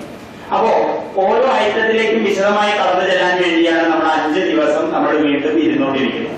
നമുക്ക് പർട്ടിക്കുലറായ ചില ഇഷ്യൂസിന്റെ മേലുള്ള ചർച്ചകൾ നമുക്ക് ഇവിടെ ഇരുന്നുകൊണ്ട് തന്നെ നമുക്ക് മുന്നോട്ട് പോകാനുള്ള സാഹചര്യമുണ്ട്. നമുക്ക് വീണ്ടും ഇത്തരം ഇവന്റോട്ട് പോലെയുള്ള ഓരോരോ കാര്യങ്ങളെ കുറിച്ച് തുടർന്നുള്ള 5 ദിവസങ്ങളിൽ നമുക്ക് സംസാരിക്കാൻ വേണ്ടി കഴിയും. അതിന്റെ കമാലുദ്ദീൻ സാറ്, ഇതിന്റെ ജനറൽ മാനേജർ, നമ്മളുമായിട്ട് കൂടുതൽ സമയം പങ്കിടാൻ വേണ്ടിയിട്ട് നമുക്ക് ഇവിടെ ഈ സ്ഥാപനത്തിന്റെ തന്നെ ജനറൽ മാനേജറും ഇവിടെ തന്നെ ഉണ്ട്. സാറ് ബാക്കിൽ നിൽക്കുന്നുണ്ട്. അടുത്തത് വേദിയിൽ വന്ന് പരിചയപ്പെടുത്തും എന്നുള്ളതുകൊണ്ട് ഞാൻ അദ്ദേഹത്തിനെ കൂടുതൽ പരിചയപ്പെടുത്താൻ വേണ്ടി ആഗ്രഹിക്കുന്നില്ല. 2 MLA-മാരും ഒരു 2-3 മിനിറ്റുകൾക്കുള്ളിൽ ഇവിടെ എത്തും എന്നുള്ള ഒരു ഇതിലാണ് ഉള്ളത്. ഏകദേശം അടുത്തെത്തി കഴിഞ്ഞു. സോറി മുസൽമാനും ഞങ്ങളെ ഇടയിൽ ഇടപെടാൻ തോന്നരുത്. നമുക്ക് തുടർന്നും ഉച്ചയ്ക്ക് ശേഷം വളരെ നേരത്തെ നമ്മൾ ആദ്യം സൂചിപ്പിച്ച രാവിലത്തെ ഒരു കാര്യമുണ്ട്. ഇവിടെ വന്നവർക്ക് എന്ത് കിട്ടി എന്നുള്ളത് വാങ്ങിയിട്ട് പോകാനുള്ള, കിട്ടിയതിനു ശേഷം മാത്രമേ നിങ്ങൾ പോകാവൂ. ഓരോ സ്ഥാപനത്തിൽ നിന്നും ഓരോ വ്യക്തികൾക്കും എന്തെല്ലാം തരത്തിൽ ഈ ക്ലിനിക്കിനെ ഉപയോഗപ്പെടുത്താം എന്നതിനെ കുറിച്ച് കൃത്യമായ ആശയം ഇതിന്റെ സംഘാടകർ ഉണ്ടാക്കി വെച്ചിട്ടുണ്ട്. പറഞ്ഞു തുടങ്ങാം. ഇടയ്ക്ക് നമ്മുടെ മുഖ്യ അതിഥികൾ പ്രവേശിക്കുന്ന പക്ഷം അത് നിർത്തിവെക്കും എന്ന് മാത്രം പറഞ്ഞുകൊണ്ട്. എന്തുകൊണ്ടെന്നാൽ നമ്മൾ ഇങ്ങനെ ഒരു സദസ്സിനെ നേരത്തെ രാവിലെ ഓർമ്മിപ്പിച്ചിരുന്നു. ഇവിടെ ഉള്ള സദസ്സ് എന്ന് പറയുന്നത് കണ്ണൂർ ജില്ലയിലെ ചെറുകിട സംരംഭകർ മാത്രമല്ല ഉള്ളത്. സംരംഭകർ മാത്രം വിചാരിച്ചു കഴിഞ്ഞാൽ നടക്കാത്ത പല കാര്യങ്ങളുമുണ്ട്. ഇന്ത്യയിൽ ആദ്യം ടെക്നോളജി കൊണ്ടുവന്ന ഒരു കമ്പനിയിൽ, ഇംഗ്ലണ്ടിലേക്ക് പോലും എക്സ്പോർട്ട് ചെയ്തിട്ടുള്ള ഒരു കമ്പനിയിൽ ആണ് നമ്മളിവിടെ വന്നിരിക്കുന്നത്. നമുക്ക് ഉപദേശ നിർദ്ദേശങ്ങളുടെ കാര്യത്തിൽ ഇന്ന് ഇന്ത്യയിൽ ഏറ്റവും നല്ല ലഭ്യമായ ഒരു സ്ഥാപനത്തിലാണ് നമ്മൾ ഇരിക്കുന്നത്. ഒന്നാണ്. എന്നാൽ യുവ ഡിസൈനർമാരുടെ നിലവാരം എന്ന് പറയുന്നത് ഇന്ത്യൻ ഇൻസ്റ്റിറ്റ്യൂട്ട് ഓഫ് ടെക്നോളജിയിലോ നാഷണൽ ഇൻസ്റ്റിറ്റ്യൂട്ട് ഓഫ് ഡിസൈനിലോ പഠിക്കണം എന്ന് പറഞ്ഞു കഴിഞ്ഞാൽ ഒരു എക്സ്ട്രാ ഓർഡിനറി ടാലന്റ് ഉള്ള ആളുകൾക്ക് മാത്രമേ അവിടെ പഠിക്കാൻ വേണ്ടി കഴിയുന്നുള്ളൂ എന്നുള്ളത് കൊണ്ട് തന്നെ ലക്ഷക്കണക്കിന് രൂപ ചെലവാക്കിയതിന് ശേഷം നമുക്ക് അത്തരം ആളുകളെ നമുക്ക് കൊണ്ടുവരാൻ കഴിയാറുണ്ട്. ഇപ്പം മിസ്റ്റർ മനു IIT-യിൽ പഠിച്ചതിന് ശേഷം NIT-യിൽ ഡിസൈനിങ് കോഴ്സ് പഠിച്ച ഒരാളാണ്. IIT-യിലും NIT-യിലും എല്ലാം അഡ്മിഷൻ ഫോർമാലിറ്റീസ് അറിയാവുന്ന ചെറുപ്പക്കാരും യുവാക്കളും ഇവിടെ ഇരിക്കുന്നതുകൊണ്ട്, സംരംഭകരും ഇരിക്കുന്നതുകൊണ്ട് അതിനെ പറ്റിയിട്ട് പറയേണ്ടതില്ല. അത്തരം ഡിസൈനേഴ്സിന്റെ ഒരു നില നമ്മളുമായി സംവദിക്കാൻ ഇവിടെ ഉണ്ട്. മൂന്നാമത്തെ കാര്യം, ഇവിടുത്തെ പ്രായോഗിക തലത്തിൽ ഉൽപ്പന്നങ്ങൾ ഉണ്ടാക്കിക്കൊണ്ടിരിക്കുന്ന ചെറുകിട സൂക്ഷ്മ മാനുഫാക്ചറിംഗ് യൂണിറ്റുകളുടെ പ്രതിനിധികളും ഇവിടെ ഉണ്ട്. കണ്ണൂർ യൂണിവേഴ്സിറ്റിയുടെ വുഡ് സയൻസ് ഡിപ്പാർട്ട്മെന്റിലെ അതിന്റെ സാരഥികളും അതിന്റെ സ്റ്റുഡൻസും ഇവിടെ ഉണ്ട്. എന്നാണ് അവർക്കും നമുക്കും ഈ ഇൻഡസ്ട്രി അക്കാദമി പാർട്ട്ണർഷിപ്പ് എന്ന് പറയും. ഒരു ഇൻഡസ്ട്രിയിൽ നടക്കുന്ന ഇത്രയും കാലം വെസ്റ്റേൺ ഇന്ത്യ പ്ലൈവുഡ്സിൽ ഉണ്ടായ അറിവിന്റെ ഭണ്ഡാരം ഈ ലോകത്തിന് വേണ്ടി തുറന്നു വെക്കാനുള്ള അവരുടെ ഒരു മാനസിക വ്യാപ്തി, അതിനെ നമ്മൾ അഭിനന്ദിക്കുമ്പോൾ തന്നെ നമ്മുടെ അറിവുകളെല്ലാം തന്നെ മറ്റുള്ളവർക്ക് കൊടുക്കുകയും അടുത്ത തലമുറയെ അതിനുവേണ്ടി പ്രാപ്തരാക്കുവാനും ചെയ്യുവാനുള്ള ഒരു കടപ്പാട് നമുക്കെല്ലാം ഉണ്ട്. അപ്പൊ വുഡ് സയൻസ് ഡിപ്പാർട്ട്മെന്റിലെ കുട്ടികൾ ഇവിടെ നിന്ന് എന്ത് കൊണ്ടുപോകും എന്ന് ചോദിക്കുമ്പോൾ ഞങ്ങൾക്ക് കൃത്യമായ ആശയമുണ്ട്. കുട്ടികൾ, നിങ്ങൾക്കറിയാം, നമ്മുടെ പല കമ്പ്യൂട്ടർ സ്ഥാപനങ്ങളും വളരെ ഉയർന്ന നിലവാരത്തിലുള്ള മൈക്രോസോഫ്റ്റ്, ഇൻഫോസിസിന്റെ നാരായണമൂർത്തി, മൈക്രോസോഫ്റ്റ് ആദ്യം പറഞ്ഞത് ഇൻഫോസിസിന്റെ നാരായണമൂർത്തി, അദ്ദേഹത്തിന്റെ കൂടെ പഠിച്ച കുറച്ച് സ്റ്റുഡൻസ് എല്ലാം കൂടി ചേർന്നിട്ടാണ് ഈ ഇൻഫോസിസ് എന്ന സ്ഥാപനം തുടങ്ങിയത്. നിങ്ങൾ ഇവിടെ ഇരിക്കുന്ന പല ആളുകൾക്കും അറിയാം. നാരായണമൂർത്തി സാധാരണ ഒരു വിദ്യാഭ്യാസം കഴിഞ്ഞിറങ്ങി ഇൻഡസ്ട്രി ബാക്ക്ഗ്രൗണ്ട് ഒന്നുമില്ലാതെ കൃഷ്ണമൂർത്തിയാണെങ്കിലും നന്ദൻ നിലകാണിയാണെങ്കിലും അദ്ദേഹത്തിന്റെ കൂടെ ഉണ്ടായിരുന്ന ചുറുചുറുക്കുള്ള എഞ്ചിനീയർമാരെല്ലാം കൂടി ചേർന്നുകൊണ്ട് സ്ഥാപനം തുടങ്ങി അൻപിച്ച വിജയത്തിലേക്ക് പോയി. ഇവിടെ വുഡ് സയൻസ് ഡിപ്പാർട്ട്മെന്റിൽ നിന്ന് പഠിച്ചിറങ്ങുന്ന കുട്ടികൾ നാളെ ഒരു സംരംഭം തുടങ്ങാൻ ആഗ്രഹിക്കുന്നുണ്ടെങ്കിൽ അതിന് വേണ്ട മുഴുവൻ സപ്പോർട്ടും ഇൻഡസ്ട്രി അസോസിയേഷൻ അല്ലെങ്കിൽ മലബാർ ഫർണിച്ചർ കൺസോർഷ്യം ചെയ്തു തരാൻ വേണ്ടി തയ്യാറാണ്. അതിന് എങ്ങനെ ഈ സ്ഥാപനത്തിനെ ഉപയോഗപ്പെടുത്താം എന്നുള്ളത് കുട്ടികൾ സ്വയം ഇരുന്ന് ആലോചിക്കണം. ഇവിടെ ഡിസൈനേഴ്സ് ഉണ്ട്, എക്സ്പോസർ ഉള്ള കമ്പനികളുണ്ട്, മാർക്കറ്റിംഗിനുള്ള ഇപ്പൊ പറഞ്ഞ മാതിരി ഒരുപാട് മാർക്കറ്റിംഗ് സ്ഥാപനങ്ങളുണ്ട്. കോമൺ ബ്രാൻഡ് ഉണ്ടാക്കാൻ പോകുന്നു, കോമൺ ഡിസൈനേഴ്സ് ഉണ്ടാക്കാൻ പോകുന്നു.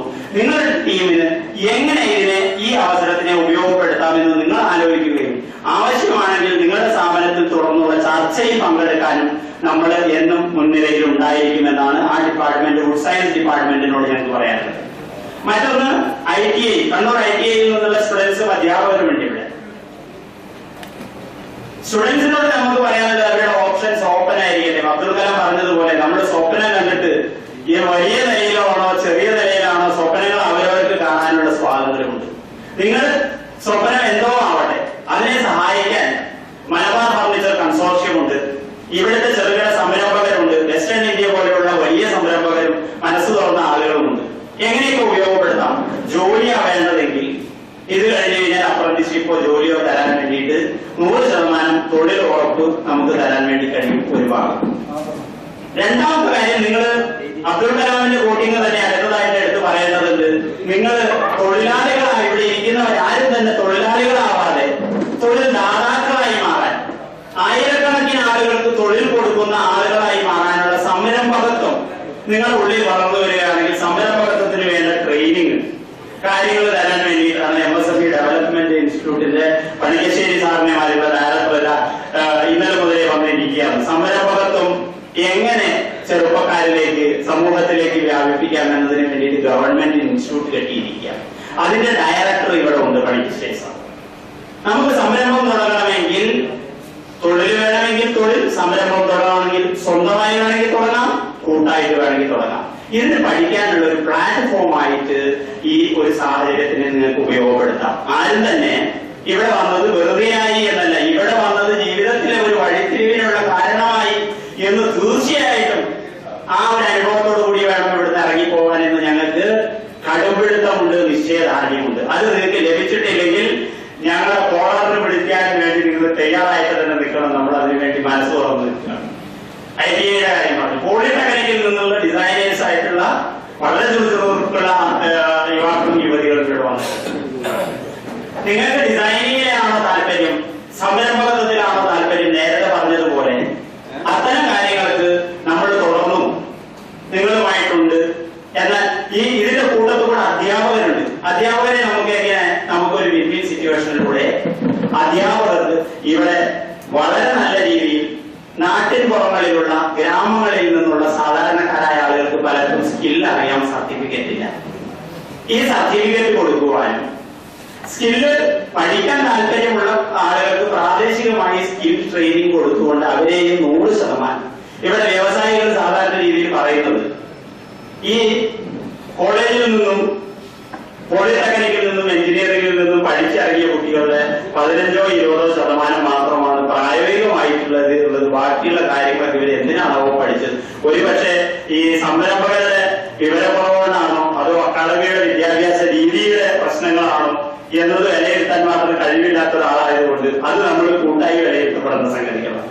നമ്മൾ പഠിക്കുന്ന കാര്യങ്ങൾ പ്രായോഗിക ജീവിതത്തിൽ നടത്തിക്കൊണ്ടുപോകാൻ സമൂഹത്തിനെ സഹായിക്കാൻ അധ്യാപകർ ഞങ്ങളുടെ കൂടെ നിൽക്കുകയും ഞങ്ങളും അധ്യാപകരും ഒന്നിച്ചു ചേർന്ന് ഗ്രാമപ്രദേശങ്ങളിൽ ട്രെയിനിങ് കൊടുക്കുകയും ഒക്കെ ചെയ്താൽ ഒരുപാട് ആളുകളെ നമുക്ക് ഇത്തരം തൊഴിലിലേക്ക് കൊണ്ടുവരുവാനും ഇന്ന് ഗൾഫിൽ പോയി തിരിച്ചു വന്ന ഒരുപാട് ആളുകളോടുണ്ട്. ഉച്ചയ്ക്ക് ശേഷം അവരവരുടെ എക്സ്പീരിയൻസ് ഒക്കെ ഷെയർ ചെയ്യും. ഇന്നത്തെ ഗൾഫിലെ അവസ്ഥ എന്താണ്, എത്ര രൂപ അവിടെ പോയാൽ വരുമാനം കിട്ടുന്നുണ്ട്, എന്തൊക്കെ ദുരിതമാണ് അവർ അനുഭവിച്ചുകൊണ്ടിരിക്കുന്നത് എന്നതൊക്കെ അവർ നിങ്ങളോടായിട്ട് പങ്കുവയ്ക്കും. ഇവിടെ ഓപ്പർച്യൂണിറ്റീസ് ഉണ്ട്, സാഹചര്യങ്ങൾ ഇഷ്ടം പോലെ ഉണ്ട്. 90% അവസരങ്ങൾ നമുക്ക് മുന്നിൽ തുറന്നിരിക്കുകയാണ്. ഇത് ഉപയോഗപ്പെടുത്താൻ, അത് പിടിച്ചു വാങ്ങാൻ നമുക്ക് കഴിവുണ്ടോ എന്നത് മാത്രമേ നമ്മൾ ആലോചിക്കേണ്ടത്. മറ്റൊന്ന്, ഗവൺമെന്റ് എഞ്ചിനീയറിംഗ് കോളേജിൽ നിന്നുള്ള ഡിസൈനിങ് സ്റ്റുഡൻസ് ഉണ്ട്. ആർക്കിടെക്ട്സും ബിൽഡേഴ്സും ഒക്കെ ആയി ചേർന്നുകൊണ്ട് ഇത്തരം ഒരു കൺസോർഷ്യത്തിന്റെ നേതൃത്വത്തിൽ ഒറ്റയ്ക്ക് ചെയ്യാൻ കഴിയാത്ത പല കാര്യങ്ങളും കൂട്ടായ്മയിലൂടെ ചെയ്തുകൊണ്ടിരിക്കുകയാണ്. ഈ കൂട്ടായ്മ പറയുന്ന ഒരു മുദ്രാവാക്യം നമ്മൾ എപ്പോഴും ഈ കുത്തകകളെ ചെറുക്കുക എന്നതൊക്കെ നമ്മൾ സാധാരണ പറഞ്ഞുകൊണ്ടിരിക്കുക. ഈ ചെറുകിട ഉൽപാദകർ പറയുന്ന ഒരു മുദ്രാവാക്യം കുത്തകകളെ ചെറുക്കുക എന്നുള്ളതാണ്. അത് ഞങ്ങളുടെ പണി അല്ലായിരിക്കും, അറിയില്ല. കുത്തകകൾക്ക് സമാനമായി കൂട്ടായ്മയുടെ കുത്തക സൃഷ്ടിക്കുക. വളരെ സിമ്പിളായിട്ട് കുത്തകകൾക്ക് സമാനമായി കൂട്ടായ്മയുടെ കുത്തക സൃഷ്ടിക്കുക. അത് മാത്രമാണ് കുട്ടികളെ, സഹോദരന്മാരെ നമുക്ക് മുന്നിലുള്ള ഒരേ ഒരു ഓപ്ഷൻ. ഡു ഓർ ഡൈ, അല്ലെങ്കിൽ നമ്മൾ ചത്തു എന്ന് കണക്കെടുക്കുക. കൂട്ടായ്മ നമുക്ക് ഒറ്റയ്ക്ക് ചെയ്യാൻ കഴിയാത്ത, നമ്മുടെ വ്യവസായ principal secretary Shri Balakrishnan sir, T Balakrishnan IAS, അദ്ദേഹം ഇവിടെ ഇന്ന് വരാനിരുന്നതായിരുന്നു. വേറെ അതിനേക്കാൾ വലിയ പ്രധാന പരിപാടി ആയിട്ട് ഡൽഹിയിലേക്ക് പോകേണ്ടി വന്നതുകൊണ്ടാണ് പുള്ളി വരാതിരുന്നത്. പുള്ളി വന്നാൽ പുള്ളി പറയാൻ ഉദ്ദേശിച്ച ഒരു കാര്യം പുള്ളി സാധാരണ എല്ലാ രീതിയിലും പറയാറുള്ള ഒരു കാര്യമാണ്. 10ാം ക്ലാസ് കഴിഞ്ഞിട്ട് പുള്ളി ഈ പുസ്തകങ്ങൾ വിറ്റ് നടന്നിട്ടാണ് പുള്ളിക്ക് അതിനുശേഷം പഠിക്കാനുള്ള ഫണ്ട് പുള്ളി ഉണ്ടാക്കി. അങ്ങനെ പുസ്തകം വിറ്റ് കിട്ടിയ പൈസയിൽ നിന്നാണ് +2 ഡിഗ്രിയും കഴിഞ്ഞ് ഈവനിങ് ക്ലാസ്സുകളിൽ പോയിട്ടാണ് അതിന് ഡിഗ്രി കഴിഞ്ഞത്. ഡിഗ്രി കഴിഞ്ഞതിന് ശേഷം പുള്ളിക്ക് റവന്യൂ ഡിപ്പാർട്ട്മെന്റിൽ ഒരു തൊഴിൽ കിട്ടി. അതുവരെ പുസ്തകം വിൽക്കലിനെ പഠിച്ചു. റവന്യൂ ഡിപ്പാർട്ട്മെന്റിൽ തൊഴിൽ കിട്ടിയിട്ട് കുറച്ചു ദിവസം കഴിഞ്ഞിട്ട് ഒരു 6 മാസം കഴിഞ്ഞപ്പോൾ ഒരു ദിവസം ഓഫീസിൽ പുള്ളി ലഡുവായിട്ടാണ് ചേർച്ചത്. എന്നിട്ട് പറഞ്ഞു, എനിക്ക് IAS കിട്ടി, അതുകൊണ്ട് ഞാൻ പോവുകയാണ്. അപ്പൊ ആൾക്കാരെ കളിയാക്കി തിരിച്ചു, ഇയാൾക്ക് വട്ടായി നേരെ ഉളമ്പാറയ്ക്ക് കൊണ്ടുപോകേണ്ടി, അത് ഞാൻ റിസൈൻ ചെയ്യാൻ പോവുകയാണ്. അപ്പൊ IAS കിട്ടി എന്നുള്ളൊരു കൂടെ ആൾക്കാരൊക്കെ ചിരിച്ചപ്പോൾ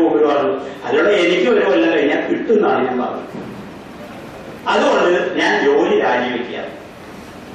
അതുകൊണ്ട് എല്ലാവരും ലഡു വെച്ചോളൂ, ഞാൻ പോവുകയാണ് എന്ന് പറഞ്ഞപ്പോൾ ആൾക്കാർ പറഞ്ഞു, നിങ്ങൾ എന്ത് ഇത്ര ഭ്രാന്തി? ഇന്ന് നമ്മൾ ഇവിടെ ഇരിക്കുന്ന ബഹുഭൂരിപക്ഷ ആൾക്കാരോടും ചോദിച്ചാൽ PSC എങ്ങനെയെങ്കിലും ഒരു സർക്കാർ ജോലിയെ കയറിയാൽ മതി എന്ന് പറഞ്ഞിരിക്കുന്നവരാവും ബഹുഭൂരിപക്ഷം.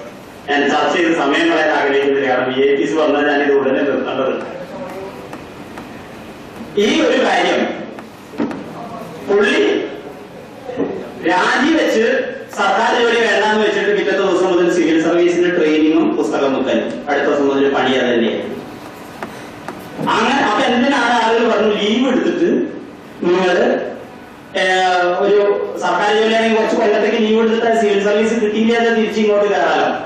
ഞാൻ ചാടാന്ന് വെച്ച് കഴിഞ്ഞാൽ എടുത്ത് ചാടിയേക്കണം. അദ്ദേഹം പറഞ്ഞ അദ്ദേഹത്തെ മനസ്സ് കുറിച്ചത്, എന്റെ ജോലി ഉണ്ടെന്ന എന്റെ കംഫർട്ട് സോൺ എന്റെ ബ്രെയിനിൽ ഉണ്ടെങ്കിൽ ഞാൻ ഒരിക്കലും സിവിൽ സർവീസ് കിട്ടിയേ തീരൂ എന്ന നിലയിൽ എനിക്ക് പഠിക്കാൻ പറ്റില്ല.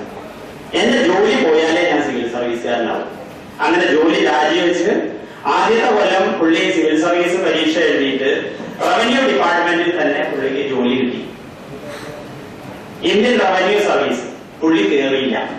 പുള്ളി പറഞ്ഞു നമുക്കൊന്ന് കിട്ടിയാൽ മതി, എന്തെങ്കിലും ഒന്നായിട്ട് ആ വഴിക്ക് ഏതെങ്കിലും ഡെയിലി എന്താ റവന്യൂ സർവീസിന്റെ മതിൽ നോക്കുന്ന പോലെങ്കിലും കിട്ടിയെന്ന് വെച്ച് കഴിഞ്ഞാൽ എല്ലാ ചെറുപ്രായത്തിലാണെങ്കിൽ ഞങ്ങൾക്ക് വാച്ച്മാന്റെ പണിയാണെങ്കിൽ ഞാൻ പോയി ചെയ്തതിന്റെ എല്ലാ പ്രായത്തിലും എന്റെ ചിന്താഗതി വെച്ച് ഞാൻ ആത്മാക്കാൻ ശ്രമിക്കുക. പുള്ളി ജോലിക്ക് കയറാതെ രണ്ടാമത്തെ ശ്രമത്തിലാണ് പുള്ളി IAS കിട്ടി സിവിൽ സർവീസിൽ കയറി. ഒരു സാധാരണ ഗ്രാമപ്രദേശത്തിൽ നിന്ന് വളരെ കഷ്ടപ്പെട്ട് ദാരിദ്ര്യ ചുറ്റുപാടിൽ നിന്ന് വന്ന്, ഞാൻ പറയുന്നത് നമുക്ക് ചിലപ്പോൾ എബ്രഹാം ലിങ്കനെയോ മാർട്ടിൻ ലൂതർ കിങ്ങിനെയോ അല്ലെങ്കിൽ നമ്മുടെ സ്റ്റീവ് ജോബ്സിനെയോ ഒക്കെ പറഞ്ഞു കഴിഞ്ഞാൽ നമ്മുടെ നാട്ടുപുറത്ത് കാണാത്ത ആൾക്കാരാണ്. നമ്മൾ കാണുന്ന പല ആളുകളും ഇത്തരത്തിൽ വെല്ലുവിളികൾ ഏറ്റെടുത്തുകൊണ്ട്, അബ്ദുൽ കലാമിന്റെ കാര്യം പറഞ്ഞ് എല്ലാവർക്കും അറിയാം. ഒരു കൂട്ടുകുടുംബ വ്യവസ്ഥയിൽ അദ്ദേഹം എപ്പോഴും പറയുന്നത്, എന്റെ വീട്ടിൽ ഒരു 3 തൊട്ടിലെങ്കിലും എന്റെ കുട്ടിക്കാലത്ത് എപ്പോഴും ഉണ്ടായിരുന്നു. കാരണം 10 ആൾക്കാരാണ് വീടിനകത്തുള്ളത്. 5 പെൺമക്കളും 5 ആൺമക്കളും ഉള്ള ഒരു കുടുംബത്തിലാണ് അദ്ദേഹം ജീവിച്ചത്. അത്തരം ഒരു രാമേശ്വരത്തെ ഒരു വളരെ കുഗ്രാമത്തിൽ വളർന്നു വലുതായ ഒരു അബ്ദുൽ കലാം എവിടെ എത്തി എന്നുള്ളതൊക്കെ നമ്മുടെ ചെറുപ്പക്കാരുള്ളത് കൊണ്ടാണ് ഈ കൂട്ടായ്മയുമായും നമ്മുടെ ആലോചനകളുമായി ബന്ധപ്പെടുത്താൻ വേണ്ടിയാണ് ഇത്തരം കാര്യങ്ങൾ പറഞ്ഞത്. അപ്പോ ഈ തരത്തിൽ ഞങ്ങൾ സന്നദ്ധമാണ്. നിങ്ങൾക്ക് നമ്മളെ എങ്ങനെ ഉപയോഗപ്പെടുത്താം? ഓൾ കേരള ഫർണിച്ചർ മാനുഫാക്ചറേഴ്സ് അസോസിയേഷന്റെ നേതൃത്വത്തിലാണ് എല്ലാ ജില്ലകളിലും ഇത്തരത്തിലുള്ള ക്ലസ്റ്റർ കൂട്ടായ്മകൾ പരിപോഷിപ്പിക്കാൻ വേണ്ടി ശ്രമിക്കുന്നത്. അതിനെ ഞങ്ങളെ സഹായിക്കുന്നത് പണിക്കശ്ശേരി സാറിനെ വരുന്ന MSMEയുടെ സ്ഥാപനങ്ങൾ, അതുപോലെ ജില്ലാ വ്യവസായ കേന്ദ്രം, ഡയറക്ടറേറ്റ് ഓഫ് ഇൻഡസ്ട്രീസും ഒരുപാട് സഹായങ്ങൾ നമുക്ക് കിട്ടിക്കൊണ്ടിരിക്കുന്നു. നമുക്ക് ഈ ഒരു കൂട്ടായ്മ വളരെ വിപുലമായ രീതിയിൽ government engineering college, polytechnic, ITI, food science department, നമ്മുടെ സഹോദരിമാരെ പുതിയതായിട്ട് സ്കില്ല് പഠിച്ചുകൊണ്ട് വരുന്നു. നിങ്ങളൊന്നും തൊഴിലാളികൾ മാത്രമായിട്ട് നിൽക്കേണ്ടവരല്ല, നാളെ സ്വന്തം സ്ഥാപനങ്ങൾ തുടങ്ങണം, വലിയ വിശാലമായ നിലവാരത്തിലേക്ക് കടന്നു പോകണം. അതിനുവേണ്ട പ്ലാറ്റ്ഫോം ഒരിക്കൽ മാത്രമാണ് നമ്മൾ ചെയ്തുകൊണ്ടിരിക്കുന്നത്. മറ്റൊരു കാര്യം, നമ്മുടെ പ്രഭാകരൻ സാർ ഇവിടെ വന്നിട്ടുണ്ട്. ഫോറസ്റ്റ് ഡിപ്പാർട്ട്മെന്റുമായിട്ട് ഞങ്ങളെല്ലാം ആദ്യം ഫർണിച്ചറുകാരും വിചാരിച്ചിരുന്നത് ഈ ഫോറസ്റ്റുകാരാണ് ഞങ്ങളുടെ ഏറ്റവും വലിയ ശത്രുക്കൾ എന്ന് പറഞ്ഞുകൊണ്ടിരുന്നത്. പ്രഭാകരൻ സാറെ കണ്ടതിന് ശേഷം ഞങ്ങൾ അത് പറയൽ മാറ്റി. നമ്മുടെ ഏറ്റവും വലിയ മിത്രം എന്ന് പറയുന്നത് ഈ ഫോറസ്റ്റുകാരാണെന്ന് പറയുന്നത്.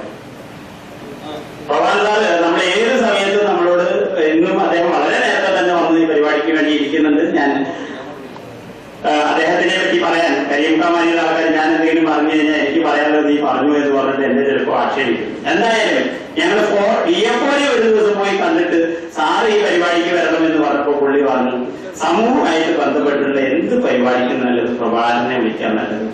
കാരണം മൂപ്പര് സോഷ്യലി കമ്മിറ്റഡ് മാനാണ്. കാരണം DFO പഠിക്കണം, പുള്ളി ഒരു സോഷ്യലി കമ്മിറ്റഡ് മാൻ. ഇതുപോലെ നമ്മുടെ ഈ സാമൂഹ്യ പ്രതിബദ്ധതയെല്ലാം നഷ്ടപ്പെട്ടുകൊണ്ടിരിക്കുകയാണ് എന്ന് ചർച്ച ചെയ്യുന്ന ഈ സമൂഹത്തിൽ ഒരുപാട് സാമൂഹ്യ പ്രതിബദ്ധതയുള്ള ഉദ്യോഗസ്ഥരുണ്ട്, രാഷ്ട്രീയക്കാരുണ്ട്, സമൂഹത്തിനെ സേവനം ചെയ്യാനുള്ള സംരംഭകരുണ്ട്. അതുകൊണ്ടാണ് നമ്മൾ ഇന്ന് വെസ്റ്റ് ഇന്ത്യ പ്രൈവസിൽ ഇരിക്കുന്നത്, നിങ്ങൾക്കറിയാം. അപ്പൊ ഇത്തരം കാര്യങ്ങളെ കൂട്ടിയോജിപ്പിച്ചുകൊണ്ട് തുടർന്ന് നടക്കാനിരിക്കുന്ന 4-5 ദിവസത്തെ ഈ ശില്പശാലയിൽ എങ്ങനെ ഇതിനെ ഉണ്ടാക്കി കൊണ്ടുപോകാം എന്ന് ആലോചിക്കുന്നതിന്റെ ഭാഗമായി ഞങ്ങൾ അസോസിയേഷൻകാർ എന്താണ് ചെയ്തത്? ചെറിയ തോതിൽ മലേഷ്യയിലും ചൈനയിലും ഇന്തോനേഷ്യയിലും എല്ലാം പോയി അവിടെ നടക്കുന്ന പരിപാടികൾ എന്തൊക്കെയാണെന്ന് നമ്മൾ വിലയിരുത്താൻ വേണ്ടി ശ്രമിച്ചു. നമ്മുടെ ബഹുമാനപ്പെട്ട MLA ജെയിംസ് മാത്യു സാറ് എത്തിയിട്ടുണ്ട്.